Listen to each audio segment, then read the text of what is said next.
မင်းပါလို့ပတ်စံအသေးလဲရှာနေတာလဲလို့လူတယောက်ကိုမေးတဲ့အခါကျတော့အဲ့ဒီလူကဘာဖြစ်လဲဆိုတော့ငါနှဖိုးကကြွေချီမကြအောင်နိုင်ရက်မရှိဘဲနဲ့ငွေရှာနေတယ်ဆိုတာစီးစိမ်ဥစ္စာချမ်းသာခြင်းတယ်ဆိုတာတဲ့ပတ်စံမရှိတဲ့အခါငွေမရှိတဲ့အခါငါ့ကိုလူတွေဘလို့ဆက်ဆံခဲ့တယ်ငါ့ကိုလူတွေဘလို့မျိုးပုံစံတွေနဲ့ပြောဆိုခဲ့တယ်ငါ့ကိုလူရမသွင်းခဲ့ဘူး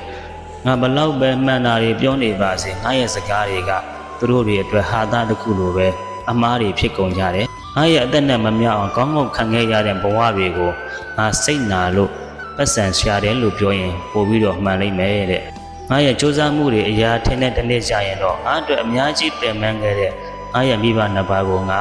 ပြည့်ပြည့်စုံစုံနဲ့လူလေးသေးမရှိအောင်ငါထားမယ်အများကြီးပင်ပန်းခဲ့တဲ့ငါကိုငါလည်းအေးချမ်းချမ်းနဲ့စိတ်ကောလူကောအနာပေးပြီးတော့အေးချမ်းစွာဘဝကိုဖြတ်သန်းမယ်ဆာလောင်နေတဲ့ဝမ်းမိုက်တွေနဲ့အတူ